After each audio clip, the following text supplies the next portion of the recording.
Življenje po smrti, resnica o vicah, nebesih in peklu. Nebeško bogoslužje. Ta teden premišljujemo o cilju svojega življenja, o nebesih. Nebesa sestavljajo blaženi duhovi, angeli in ljudje zbrani okrog Boga, Očeta, Sina in Svetega Duha. Kaj počne Bog v nebesih? Razodeva svojo slavo in nasičuje izvoljene. Kaj počne v nebesih izvoljeni? Veselijo se Božje slave in se nasičujejo ob gledanju Boga. Nebeško bogoslužje. V nebesih se udejanja čudovito povezovanje duhov. Povezovanje duhov z Bogom in pa duhov med seboj. To nebeško dogajanje je povzeto v tem, kar bi lahko poimenovali nebeško bogoslužje. In naša zemeljska bogoslužja so le bled odsev ali predpodoba tega, kar bo. V Svetem pismu knjiga Razodetja nekoliko odstreza zastor skrivnostne resničnosti nebes in dih jemajočega dogajanja nebeške liturgije. Knjigo Razodetja je napisal evangelist sveti Janez čisto na koncu 1. stoletja in to je zadnja knjiga Nove zaveze. Poznamo jo tudi pod imenom Apokalipsa, kar pomeni razodetje. Razodeva nam boj v poslednjih časih preganjanja, ki bodo zadela kristjane ter sprevržene spletke zveri. Toda osvetli nam tukajšnje dogajanje s pomočjo nebeške svetlobe, z nebeškim bogoslužjem in nastajanjem svetega mesta. Svetemu Janezu bomo dopustili, da nas vodi po svojih videnjih. Sveti Duh nam je po njem spregovoril, da bi vsaj malo spoznali nebeški svet. Zbrani okrog prestolujočega. Skozi vse besedilo Razodetja so naši žarometi usmerjeni v nebesa. Kaj vidimo, kaj se tam dogaja? V 7 videnih nebes, število 7 ni nepomembno, se v Razodetju vse izhaja iz števila 7, nas preseneti, da je na nebeškem prizorišču, neskončno velikem že po svoji definiciji, vse urejeno okrog enega mesta oziroma okrog prestola. Prestol je kraj, na katerem se nahaja moč, kraljevska moč. Neskončnost nebes je urejena okrog mesta z oblastjo. Tisti, ki sedi na tem mestu, je Bog. Tudi v Razodetju piše, njega, ki je sedel na prestolu. Neskončnost nebes ima središče in to središče je Bog. Toda ali Bog sameva v tej neskončnosti nebes? Seveda ne. Razodetje je knjiga, ki ni napisana za tiste, ki jih je strah množice. Kajti nebesa so naseljena, veliko bitij je tam in vse te množice so razporejene okrog njega, ki sedi na prestolu. Prestol obkrožajo bitja z imeni in z določenimi funkcijami, 4 živa bitja, 24 starešin in mnogi angeli. Če smo natančni, njih število je bilo 10.000 krat 10.000 in 1000 krat 1000. Končno so tu še izvoljeni, velika množica, ki je nihče ne bi mogel prešteti iz vseh narodov, rodov, ljudstev in jezikov. Tudi mi bomo tam z njimi, če bomo ostali zvesti Bogu. Nebeška pesem. Bog prestoluje, okrog njega je množica angelov in ljudi. Kaj se dogaja? Neskončen koncert. Toda zelo zanimivo, pesem ne izvira z prizorišča proti dvorani.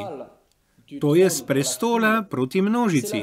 Množica je tista, ki prepeva proti prestolu, ki opeva prestol, ki za eno besedo slavi. Toda enako, kot je neskončnost nebes razporejena okrog enega prestola, je tudi pesem množic urejena. Vsak ima svojo partituro. Gre za bogoslužno sodelovanje, v katerem je prisotna hierarhija.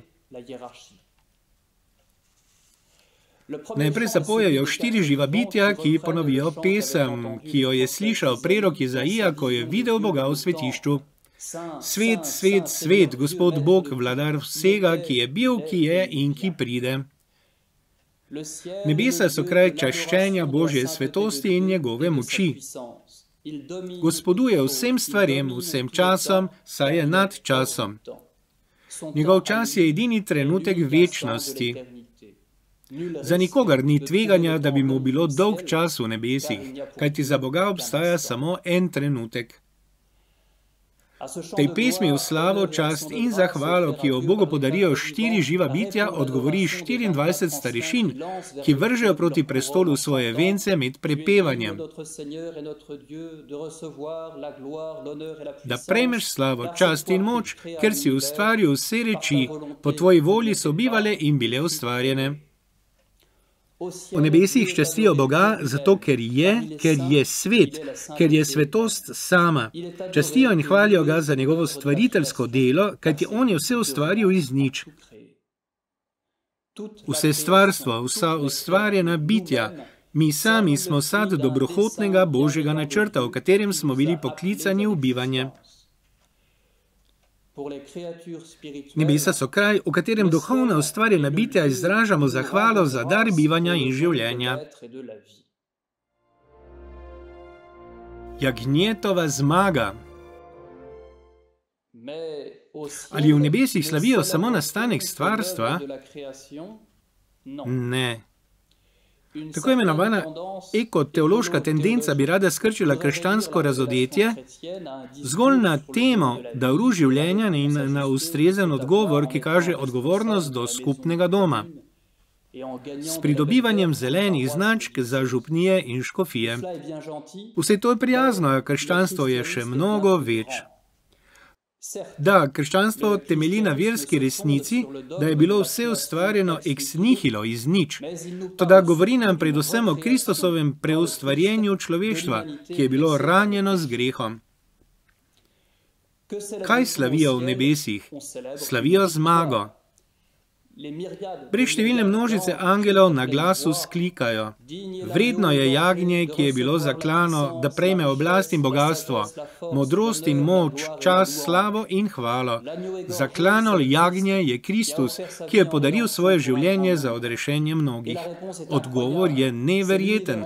Vse vesolje slavi Kristusovo zmago. Sedečemu na prestolu in jagnjetu, hvala in čas, slava in mogočnost na veke vekov. In 4 živa bitja odgovarjajo amen. Starešine so padli predanj in ga molili. Slavljenje, ki se je začelo z angeli, se nadaljevalo z ljudmi, sedaj obrne svojo pot kot neskončen vzklik vala veselja, usmerjenega proti prestolu. Pred prestolom in jagnjetom stojijo izvoljeni v belih oblačilih in s palmovimi vejami v rokah, kličejo z močnim glasom: odrešenje je v našem Bogu, ki sedi na prestolu in v jagnjetu.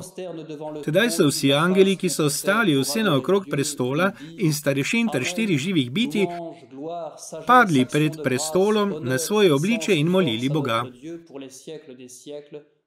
Amen. Hvala in slava, modrost in zahvala, čast in oblast in moč našemu Bogu na veke vekov. Amen. Razodetje nas uči, da je glavna dejavnost nebeščanov čaščenje Boga z nebeškim bogoslužjem. V nebesih častijo Boga, ker je ustvaril vesolje. V nebesih častijo Boga, ker je odrešil angele in ljudi. V nebesih častijo Boga, ker je Bog začetek in konec, alfa in omega, ki se je razodel v svoji skrivnostni troedinosti. Toda ali se tega dogajanja v nebesih, slavljenja in navzočnosti Boga, lahko nadejamo lepo koncu svojega zemeljskega življenja? Naslednjič bomo videli, da se za vernika nebesa začnejo že tukaj.